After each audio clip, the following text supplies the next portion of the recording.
Evolution is a scientific theory used by biologists. It explains how living things change over a long time and how they have come to be the way they are.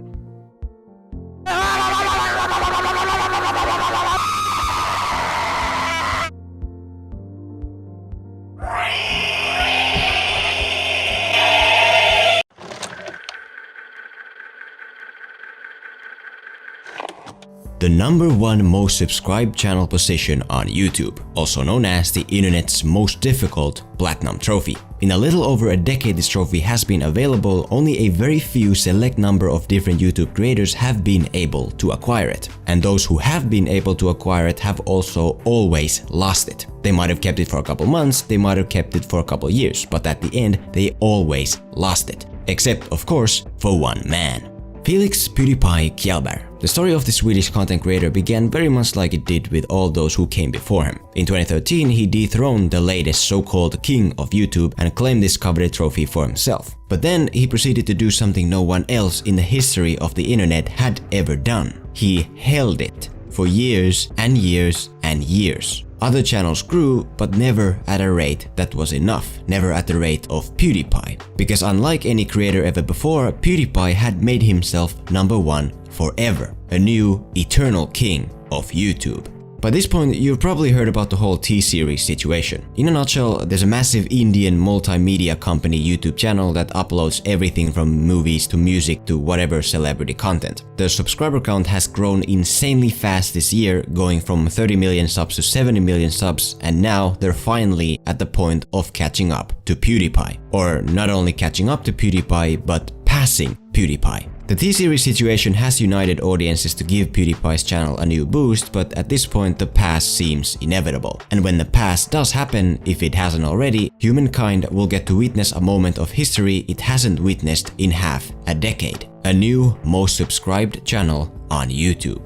And this is why we are here today. Because of this historical event, I want to return to the YouTuber analysis dissection series I've done before and do an episode for PewDiePie. As in, to find out the reason behind PewDiePie's everlasting 5-year-long pole position. And I say everlasting because 5 years on the internet is like ancient Egypt to modern day in real life. Let's compare PewDiePie to some of the earlier most subscribed creators on YouTube and try to determine the qualities that set him apart from them. How did he manage to keep his #1 channel trophy when no one else ever could? What special key personal qualities does PewDiePie have that allowed him to become this one and only eternal king of YouTube? Also, all drama aside, I have a feeling this T-Series situation might not be as negative as people make it out to be. In fact, it might actually be a positive thing. Why do I have that feeling?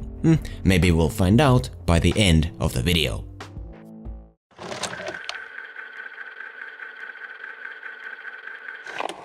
The YouTube channel Smosh was the site's previous top dog. If you don't know anything about Smosh, in essence they are a weekly comedy sketch channel. That's what they are, that's what they've always been. And that also is the key factor that sets PewDiePie apart from them. Let's say we had to categorize PewDiePie based on his content. How would you do that? Where would you place him? Gaming? Vlogs? Real-life sketches? Ethical news reporting? Well, obviously it's a trick question, because the answer is all of the above. He has been, and in some way still is, each and every one of these things. In other words, yeah, PewDiePie is a master of evolution. I briefly touched on evolution in my earlier Keemstar video. The reason why Keemstar has remained relevant all these years is because he's been able to hop between areas of YouTube that are relevant. He kept moving from one fading pasture to the next greener one until he arrived at Drama Alert. But with PewDiePie, I'd say evolution works a bit differently. As in, PewDiePie has not only hopped from one pasture to the next, he has also always been able to bring the older pasture with him. And what this allowed him to do is take all of these different pastures and combine them into one massive yard of grass. And in case my metaphors aren't doing it, here it is. The pastures are one specific area of content. The grass is you, the audience, right? Back in the day, PewDiePie started off with full-on gaming. Then, after building a dedicated audience, he eventually expanded and moved on to other areas of content as well, to vlogging, to live-action sketches, to being an official emissary of current internet culture. And whenever he made a change, it was always very subtle. Never a hard, sudden switch that would alienate his older fanbase. Instead, a gentle, gradual transition over time, which allowed him to gain new fanbases from new areas without losing his older one. Usually, it's very difficult and intimidating for content creators to make big changes in content, Smosh being a perfect example. Smosh does do different things, but always on separate channels. Their main channel, more or less, is the exact same now as it was a decade ago. The production value is higher, yes, but that same core still remains. They're kind of stuck in this one area of content. And while they do grow in size, they just cannot keep up with a channel that deals in multiple areas of content. And this, to me, is what sets Pewdiepie apart from Smosh the most, and in the process made him dethrone them as the king of YouTube, without then losing that throne himself. He isn't afraid to evolve and try new things, with his content, with his personality. In a way, you could say that Pewdiepie over the years has been every last one of Smosh's different channels and more, all packed into one. With the faces I can choose, I can become someone else. Speak in their voice, live in their skin. How's it going, bro? My name's Pewdiepie. Bonjour, Mademoiselle Pewdiepie. I'm Gloria Borger. They call me Beastmaster 64. I could even become you.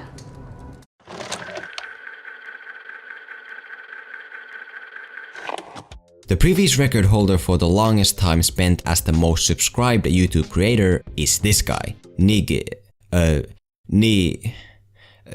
This guy. Very much like Smosh, this guy has been around since the very start. His earliest video dates all the way back to 2007. And again, like Smosh, his content mostly consists of different kinds of comedy sketches with some music and vlogging elements mixed in as well. He's always been very popular, and he did hold the #1 YouTuber spot for a long stretch, from 2009 to 2011. But compared to Pewdiepie, to my eyes, he does have one big weakness. A weakness that ensured that his end as the king of YouTube was only a matter of time. A weakness of consistency. Whether you're a Pewdiepie lover or a hater, there's one thing we should all be able to agree on. He really is consistency in human form. In other words, Pewdiepie is one of the most consistent uploaders across the entire platform. As of today, Pewdiepie has over 3,500 uploaded videos. Take that number and divide it with the amount of years he's been on YouTube, and you get an average of 1.3 videos per day. Let me say that again.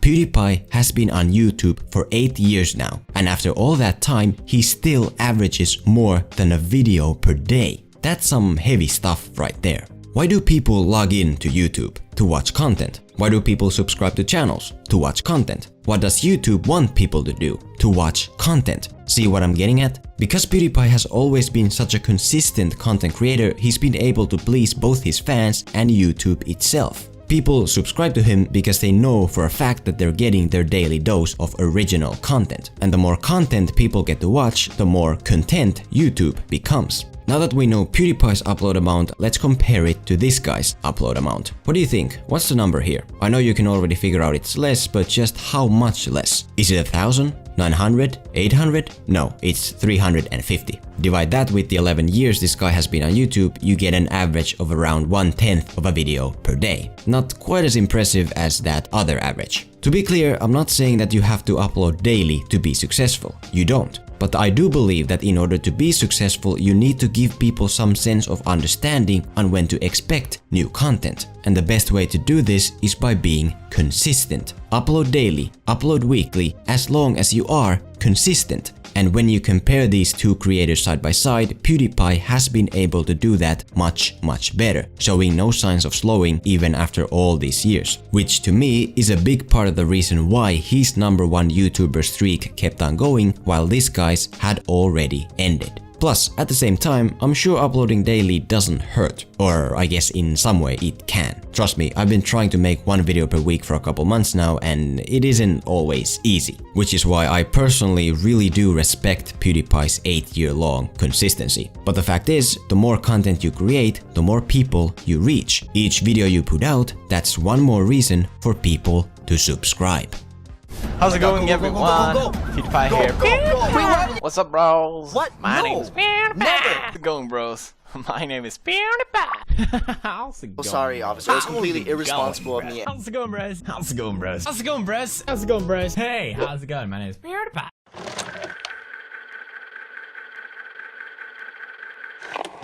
Ray William Johnson back in the early 2010s was an unstoppable force. In many ways, he was the face of YouTube. But as time went on and his massive popularity grew even more massive, something started to happen. Something in Ray started to change. Even though he was the biggest YouTuber of all time, it was like he didn't want to be. More specifically, it was like he didn't want to be a YouTuber at all. He wanted to be a proper Hollywood actor, a producer, anything but a YouTuber, which ultimately led to him quitting and his channel dying.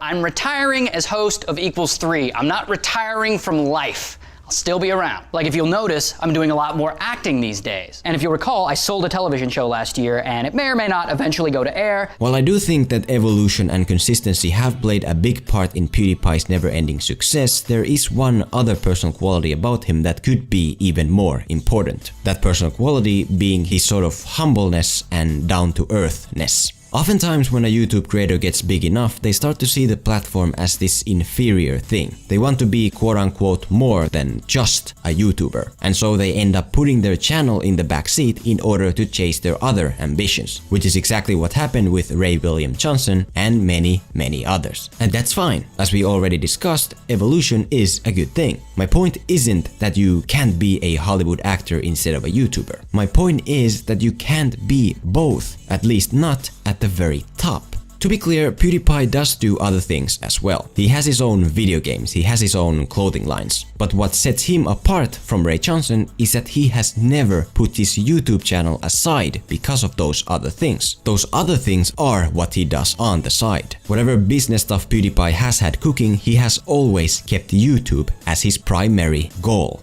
Felix Kjellberg is a mega celebrity. Felix Kjellberg is a millionaire. But when you watch his videos or anything else about him, you don't see that. You don't see penthouses, you don't see Lamborghinis. Instead, you see a normal guy, well, mostly a normal guy, who does the thing he so clearly loves to do. Despite all his fame and success, he doesn't act better than us. He doesn't consider himself better than us. He's one of us. He's just a YouTuber. And that's what makes him so relatable and therefore likable. I mean, look at this. He can't even go to the freaking store without it becoming a meme. Circling back to the T-Series situation, you know what the core difference between these two channels is? One is a massive multimedia company and the other a YouTuber. Even if T-Series does pass PewDiePie in subscribers, or if it already has, that doesn't matter. T-Series might be the biggest channel on the platform, but PewDiePie is the biggest YouTuber on the platform. And now, because of T-Series, he's gonna be the biggest YouTuber on the platform for much longer. If there was no T-Series, there would have been no sudden massive boost to PewDiePie's subscriber count. So yes, I do see the T-Series situation as a big positive. So, the question was, how did PewDiePie become the first and only eternal king of YouTube? And now you know, he is a master of evolution. He is consistency in human form. And perhaps most importantly, he is and has always been one of us, a true YouTuber. So why am I telling you this? I'm telling you this to illustrate that I feel like I've done everything cool that there is to do in this medium, and I've had a ton of success, and it no longer feels gratifying. 1 million likes! Ah! Destroy that like button, like I destroyed your mama's ass. I'm the kind of person who has to keep moving forward and has to keep being creative, or I get depressed. Can we get 1 million dislikes? Please, 1 million! 1 million dislikes! I'm just being 100% honest here. This show isn't fulfilling me creatively anymore, and I have to move on. Although these three qualities to me do play the most important role behind PewDiePie's forever long pole position, I'm sure that's not the end of it. I'm sure there's more. You don't get to the top with just three qualities. So that's what I'd like to hear from you. What other personal key qualities does PewDiePie have that allowed him to become number one? Let me know. Be sure to check out my earlier YouTuber analysis dissection videos, and for now, Sister Fister.